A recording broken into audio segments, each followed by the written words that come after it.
fiction, science fiction, horror, fantasy, crime, LGBT, thriller. You have now entered the House of Mystery with your hosts, Eric Shapiro, David North Martino, John Copenhaver, and Al Warren. Heard on KCAA 106.5 FM Los Angeles, 102.3 FM Riverside, and 105.0 AM Palm Springs.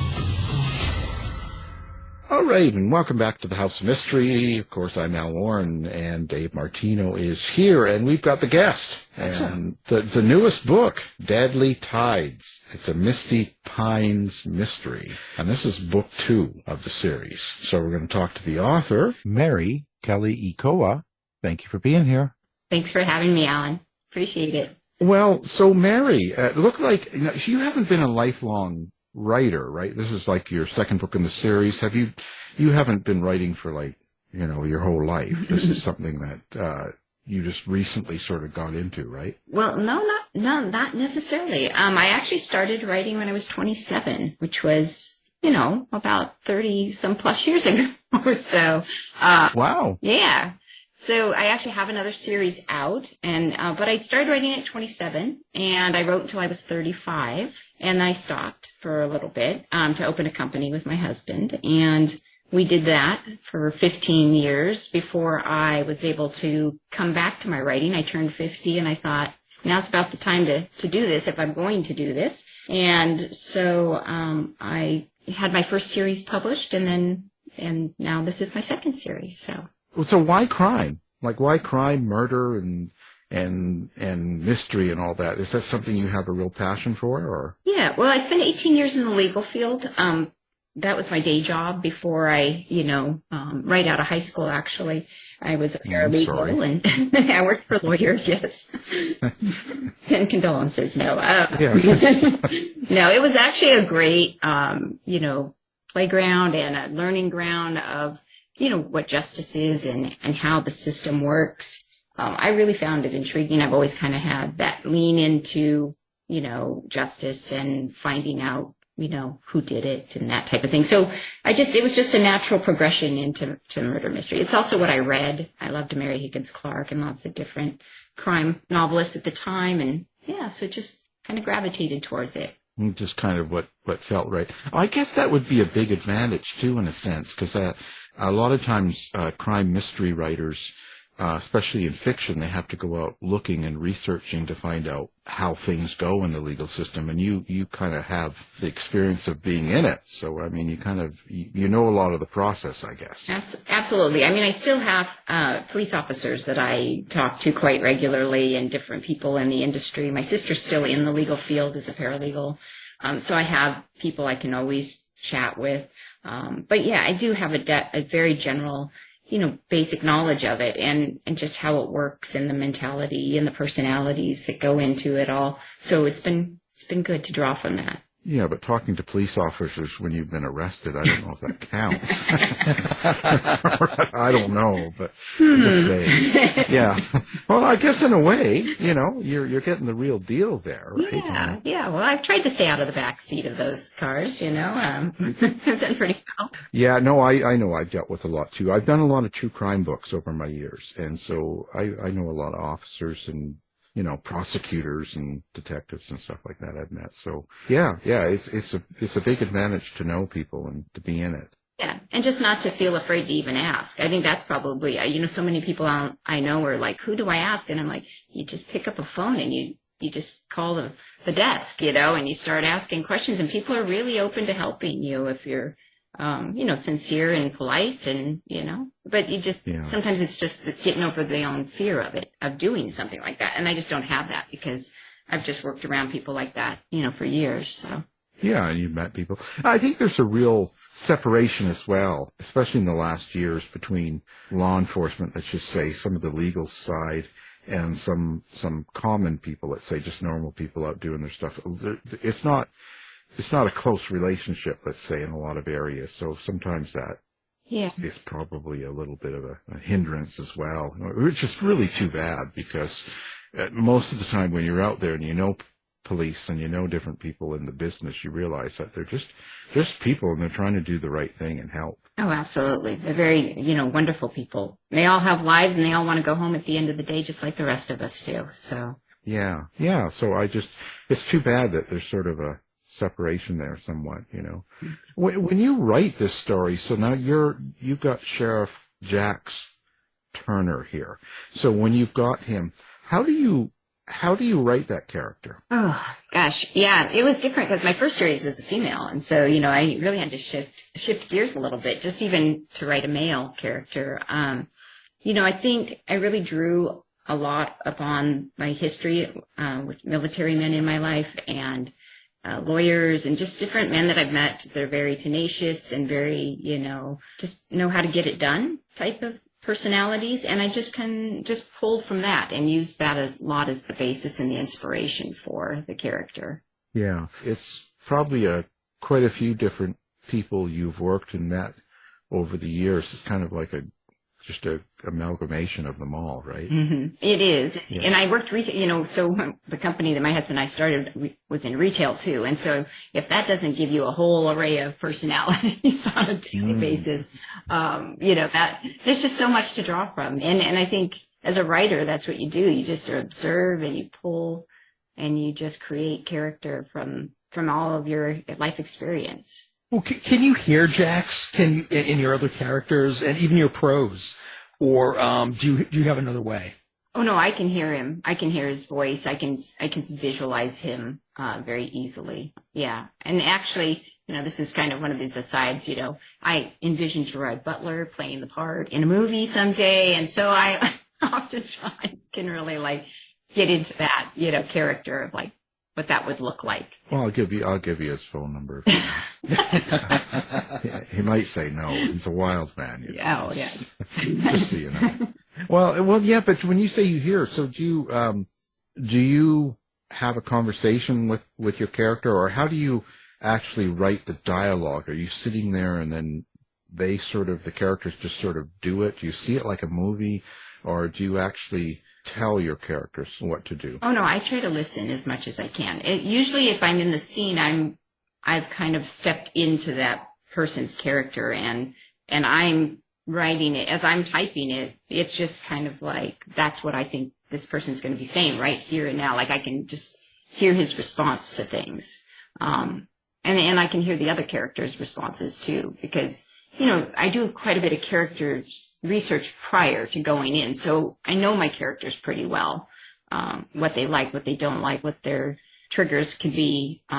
And so, that just kind of all just comes through. And I am a pantser. I work best with my fingers moving. So I just kind of listen and just type. Does your husband fear you then, hearing these voices? Does he sort of have to, keep you alarmed in case you get up in the middle of the night or something? It's funny. He usually tells people, he tells people a couple of things. He always says, she murders me on the first page, which is not true, that I do not do that. And then I practice all of my, moves on him, how long does it take for a person to turn blue and things like this. And Oh, nice. And he's a Hawaiian, so, this is not an easy task. So yeah, no, he likes to tease, but I don't, of course. Yeah, she's choking him. Happy Thanksgiving. Was that how you create your action scenes? Did you act it out? Or is it something more that you're just going through in your mind? How do you do it? I do both, right? So some stuff seems instinctual. If somebody's coming at you with a fist, you're going to sidestep or you're going to do whatever. Some things I've had to act out in some of my books. I had a character in a room that she was locked in, and how would she get out? And, and I, a lot of times we'll use my husband on this. I'll say, okay, so we're in the room and I need to get out of here. So what are some things that I can start doing? And so I'll start visualizing before I write the scene, just so I can, get some ideas. But usually I just kind of write it and then I go back and see if it makes sense later. And if I have to do the research. Yeah, and take him to the hospital, of course. Yeah, after the stitches and everything. Yeah, the stitches you can eat. No, well, how do you write the killer then? The bad person, the person that's causing the big problem or the doing the real evil thing in a book? Yeah. Well, I find what their motivation is, right? Because they can't be cardboard cut out. You know, they need to have a reason, and they have to have a good side. You know, I always say, you know, their mother loved them, I'm sure, at some point. You know, we all come in as babies, and, you know, so you're always looking for that human side of them as well. But then, you know, they have a very twisted view of the world, and that's what I'm playing on, right? So I don't write senseless killers. Like, my killers have to have a reason. There has to be some sort of motivation that has led them to where they're at. And so I work just kind of creating that before I start building the story. Yeah, I guess in a way, because in order to make them real, you sort of have to get into why they think what they're doing is good, or why they think it's important. Because quite often the bad guy doesn't think that they're bad. They live in a world where they think they're doing something good, you know? Yeah, or they think, or they're really just acting out. A lot of my characters have gone through grief, or they're broken in some way. And so they are, you know, looking to heal that part of them, like in a really twisted way, right? Or to make things right, even though the whole world is like, that's totally wrong. You know, that's not how you make things right at all, you know? So, but you got to give them, you know, logical motivation, at least logical to them. And, you know, and then send that out through the book, right? You know, have your little things you weave in and all of that. Right. Now, are you thinking about how you write violence or the bad scenes, or do you kind of stay away from that in the books? Yeah, I don't do graphic violence at all.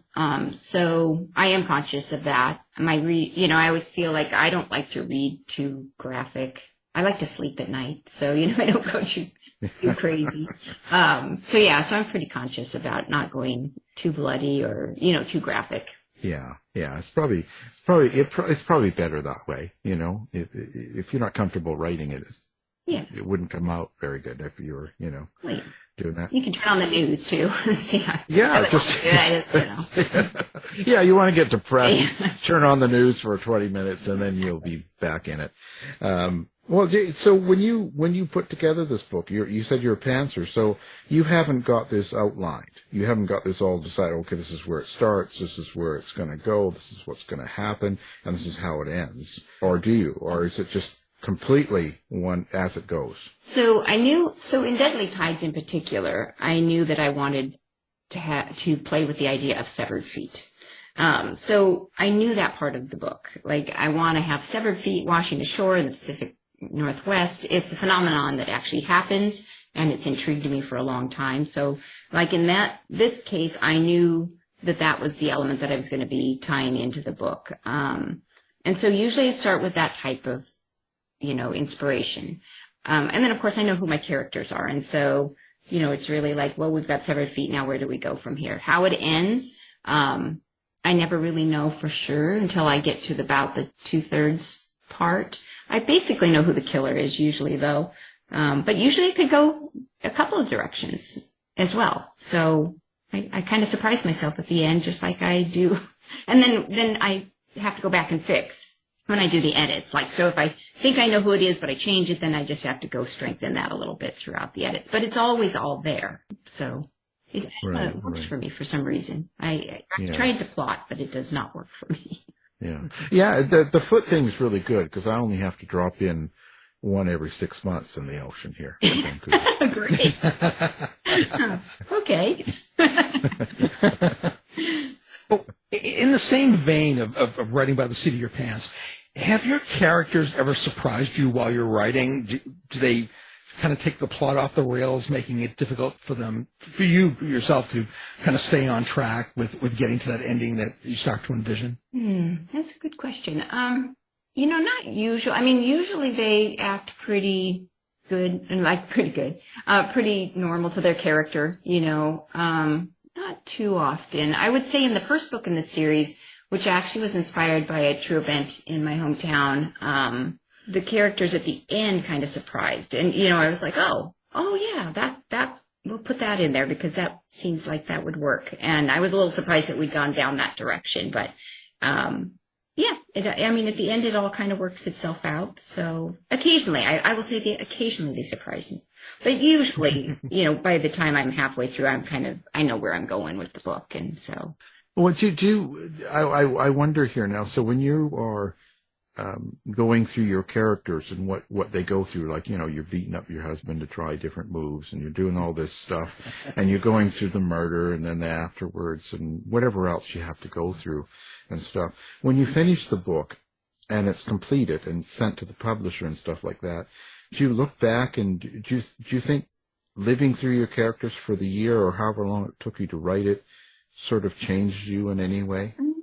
I think each book that I write makes me a little bit better writer because I'm becoming deeper into character, which I love character-driven novels. So, that makes me happy that I'm strengthening. I will say sometimes I look back and I'll read some of my book and I'll be like, well, I don't even hardly remember writing that, but that's not bad, So I think sometimes it gives me more confidence. Every book I write is, adds a little confidence, like I can get it done. As a writer, I think we all kind of hit those walls of like, wow, I don't even know how to write a novel here at this point. We all hit brick walls. So it's kind of that satisfaction of, that I know what I'm doing a little bit. So, okay, I think I can do another one. Right. Yeah. I know it's the ups and downs and stuff. Do you put in a subtext? Is there a meaning? Is there something underlying the story? Is there something you want the reader to take away from each of your books when you write them? Well, I think, a lot of my characters are dealing with grief. And I think one of the things that, is that you can move past it and move through it. I think that tends to be a pervasive theme. It's kind of a life theme for me. So I think I've put it in my books. I'm not sure it'll always be in all my books, but I will say that the last two series, my characters, one was dealing with the death of a father. In Jax Turner's case, he's dealing with the death of his daughter to leukemia and his marriage to FBI agent Abby Keliikoa. So I think, some of that is one of those things. And I always feel like if one person gets something from that, I help somebody, and that's a good day, right? That's the highest level of compliment, I think, is if somebody sees something and can move past something for themselves. So. Right. Yeah. Right. Yeah. Yeah. It's important. It's making changes and representing. And if someone gives you a bad review, you can always just hunt them down and try out some of your moves, right? Yeah, exactly. I try not to read the reviews. Yeah, it's actually probably better, because it just kind of, it throws you off what you're doing, right? Yeah. It's very subjective too. I mean, one person's gold is another person's, whatever. It's just, yeah. So I think it's subjective, and you just try to keep doing what you're doing, getting better. Yeah. Keep telling your stories. Yeah, because I gave up after, I remember reading a review, and they give you a 5-star, and the next one gave me a 1, said it wouldn't pass grade 10 English, and, you kind of go, wow. I know. So it's so perspective. Yes, it's all. Well, it's just like how it can be complete opposite from two different people, and you're like, wow. So I guess it's really about their perspective of where they're at and what they're doing at the time and how they feel, or who knows. Oh, absolutely. We all view the world through our lens, right, of our experience. So, yeah, if you're having a bad day and you're reading something that's not, what you want, could be a bad review, but has nothing to do with you at all. So. Yeah. It's more about them. So I pretty much ignore it. Look at the overall numbers, and that's good enough. Yeah. Yeah. It's better that way. I like to read the 5 stars, though. I mean, I won't lie that there's a few. If I see a 5-star, I'll be like, oh, okay, well, what'd they say? Yes. Oh, so I don't even touch it. I go to the Goodreads or whatever, and I'll look, and it'll be like the overall. If there's like 1,000 reviews, and if it's a 4-star overall, good enough. Good enough. I like it. Walk away. You know what I mean? I don't mean walk away. Well, walk away, because that's great. That means out of that many people that actually wrote, you're doing 4 out of 5. And I think I'm a 2-star. You know what I mean? Because I look at, and I don't mean that badly. I just mean that there's so many, Hemingway, and there's all these great 5-star writers. I don't put myself in that category. So if I can get a 4, my God, that's great. That's right. So I like good it. enough. I think I'll adopt that. Be a good thing to adopt. Yeah, well, it's because it's good enough. I don't need to get into that sort of. So now, this is book 2. Do you plan on going even further with this, or are you going to, the Misty Pines Mysteries? Are you planning on going several books, or is this it? No, I definitely have a third book planned. I'm about 20 pages into that at this point. Killer Tracks is the name of that book. So definitely a third book. I do have a standalone coming next year with another publisher. So, I am writing other books, other standalones. So I'm kind of juggling a few things. But I love this character. And I grew up at the Oregon coast. So I love, the setting of this book and of the series. So, it's one of those things I think I will always try to produce a book out of it just because of my love of the character and the setting. So we'll see. Yeah. But yeah. trying to juggle a few things at the moment. There's one of me and lots of stories in my head. And yeah. It's a balancing act when you're trying to do it all and make it so that one doesn't interfere with the other, right? Yes. And keeping it fresh, right? Keeping the stories fresh, the modes of murder, the characters. You don't want things to start sounding too much alike. And that can happen, I think, for me, if I'm doing too much at one time. It's, start stealing ideas from this to do that. And you're like, no, we want to keep this all fresh. Well, with the series that you write, how do you keep track of continuity? Do you have a series Bible? Do you have a system of some sort? How do you do it? Yeah, so I do a notebook for each book that I'm writing so that I keep a lot of that information front and center, so I can always go back and read it to see, eye color, everything really, character. I reread the character sketches to make sure that things, are staying true. And then I always read the book right before, I start the next project. So like in this book, I've been reading Deadly Tides as in preparation to write the third book so that I can keep the tone also going of the series and the characters and the relationships. Right. Yeah. And is that when you say keep it fresh and doing book to book, are you thinking more about, does each book really tackle on your characters and it's more about their change and what they go through and how they develop it through the book? Yeah. Yeah. Is it kind of more the angle than, Yeah, keeping them and their motivations and their responses to things. You want to keep it all moving forward, right? Not unless you do want to stick them in a particular place, but then that's something to be explored as well, right? That they're stuck, and so how do they move out of that? Yeah, no, there can be plenty of ways to go. It's just, because it must be really difficult. I know we've had people on, like, you get like James Patterson and stuff, and they have like book 30, of a series, and I was like, holy cow. I don't want to say you're beating it to death, but how can you keep it going, right? That's got to be, and with him, he keeps them the same age too, right? So, which is, in some cases, right? Whereas like Connolly ages the people. Yeah. So I don't know. I guess it's just how you want to do it. It's interesting. Sue Grafton did the same thing with her characters. She just stayed in the 80s and never progressed really much in age, the whole time. Yeah. I mean, I can do it either way. I just think, wow, it's, but you don't want to get in. Do you write in first person then, or how do you, from what point of view are you writing? I do both. So in, the Misty Pines is a third person. My first series, the Pruitt series, is a first person. So I do both. I like both of them, equally well, really. It's just what feels right for the story, I guess, at the time. And I never really know for sure until I start the story if I want to be in the head of the character or if I think a little bit more off, a little bit more distant. Yeah. But I like third person close too. So, you're still kind of writing in that first feeling, but in third. Yeah. So, okay. So now does each book have to be read in order? Like, do you need to do one, or can someone just pick up Deadly Tides and if they like it, go back to book one? Yeah, no, everything is written as a standalone. I always try to add enough information in each of the novels so that if you did just pick up Deadly Tides, you'd get enough of the backstory.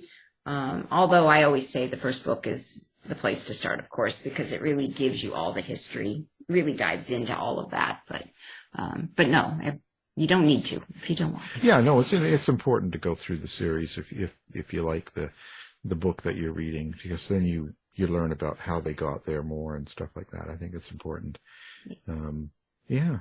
Well, so now at the end of the day here, where do you see yourself going?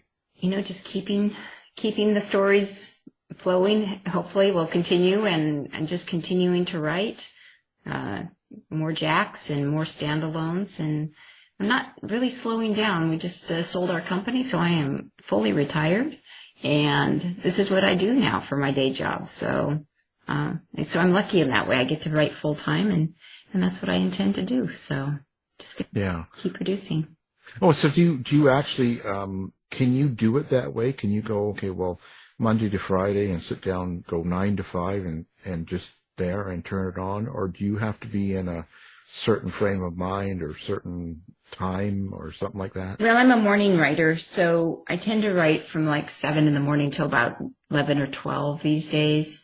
And then I'm done for the day. And I show up at the same time every day, like habit. Maybe it's from all those years working in law offices or, owning a company. You just show up every day and it's the routine. So I take my writing like a business. And so I sit down at the same time every day and I do it. I take Sundays off.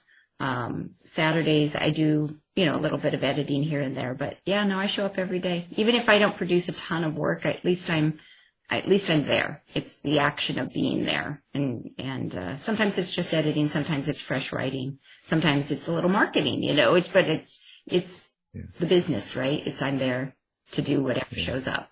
And you stop at noon so you can have your martini lunches like. That's right. It's called that marriage thing, right? I'm one of these obsessive people. I could probably write all day, but, I have been married for almost 35 years and want to keep that. So gotta have balance in everything. So I stop at noon and we go play. Well, good. I mean, you have to keep living, right? You have to keep doing all that stuff, right? And where do you get your little characters or your side characters? Do you just sort of go out and watch people in a coffee shop and kind of do that, or that, or just from characters that I've enjoyed, like Trudy, like I liked Longmire a lot, and Secretary Ruby, and so Trudy has a little bit of that old school no nonsense sort of thing. So sometimes it's just you grab it from anywhere, really, just from people that kind of speak to you on some level, whether it's in a coffee shop or a show you've watched or whatever. I just kind of pull all of that in, and Jax, of course, needs to be, wrangled every so often. So he needed a character like that. And so I kind of find the right character for the moment or for the scene or for the book that needs to happen. Well, I know you have a couple subplots in Deadly Ties. How do you develop your subplots? A lot of times they just kind of develop on their own. They just kind of show up as, sometimes they're red herrings that, we need to kind of move through and it becomes kind of this thing on its own. It's very organic. I don't necessarily know what that's going to be when I first start. Yeah. I wish I had a more, fancy answer. Is that it? What? No. So listen, have you ever killed off someone in your book? Not yet. Not yet. See, this yet. So we've got possibilities here. Always. Any names you want to name? We can get them on the other line. I'll take the fifth on that. Yeah, I'll take the fifth. There you go. Wow, that's interesting. So listen, are you doing social media then with your marketing? Do you have a website? How do you like people to find you? Yeah, so marykeliikoa.com is my website, and I have all my links there, but I'm on Facebook, and I'm on Instagram, and Twitter a little bit, but not TikTok. You will not find me on TikTok. Oh, Oh, come on. Get on TikTok. Start dancing and doing stuff. Come on. Have some fun. Why not? I know. But, and live on the edge. yeah, no, that's okay. I just like to put my characters on the edge. I like to stay back a little ways myself. Well, just get someone that just put your dog or cat or go get, an animal and just have them dance and hold your book. Yeah, that's a lot of work. I'd rather be writing. That's the sad thing, right? There's only so many hours in a day. Yeah, it's true. That's it. What can I say? Well, okay. So we'll have all of that up on our website too, so people can find you with one click. They find you easily and hunt you down and give you a review and say what they're going to say and stuff like that. And did you? It's funny, but do things affect you? Did you write some of even the first book, I guess, rather than the second one during the pandemic and stuff? And did that sort of affect the way you wrote the book, do you think? Yeah, that's interesting because I actually had a series debut. That my debut was during the pandemic, May of 2020. So I was writing this series at the same time as I was finishing up the second book in that series. But it didn't really slow me down. And in some ways, our company was one of those essentials. So we kept running our company. So I was still working, and life was actually very much similar to what it was after the pandemic is type. So it didn't really affect me too much. I just kept to my routine and kept writing. And but the weirdness around, the people acting weird and all the issues surrounding it and the darkness and all the negativity and stuff. Do you think that seeps into the writing when you're writing?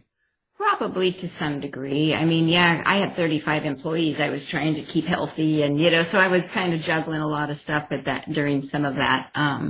But yeah, I think it did probably to some degree. But I just stayed focused. It was really nice to have something to focus on. I feel bad for the people that kind of got put away and locked in and couldn't get out, and that feels dark, right? But I was lucky enough to be able to keep a routine, and I had employees to manage and books to write. So some of it did, I'm sure, but I didn't know. I also didn't have time for it in some ways, right? I just kept moving. I think stuff like that will come out. You'll notice it more in your writing. Maybe in 10 years when you look back, you might see something or notice something. And I think it's something we notice in the future, Yeah, I think that's very possible. And I'm actually working on a book right now, drafting a book that kind of touches on the pandemic. So, that time frame. So I think there's, having to weave it into current novels. Unless you set them into a different time, I think that's going to be something we'll see quite a bit too. Well, and personally, I like being locked away into the dark. It's safer for everyone, Gotcha. Good to know. Yeah, it's just better to have my dog and be happy. It is. Well, this has been a pleasure. So now the book, Deadly Tides, it's a Misty Pines mystery, and it's book 2 of 2 so far. So, Mary Keliikoa, thank you for being here. Thank you so much for having me. Take care. Thanks, Mary. Thank you. You've been listening to the House of Mystery radio show. To find out more about our guests, hosts, or shows, go to www.houseofmystery.com. Show's over for now. Was it as good for you as it was for me? Well, good night. This has been a production of Something Weird Media. I'll be back.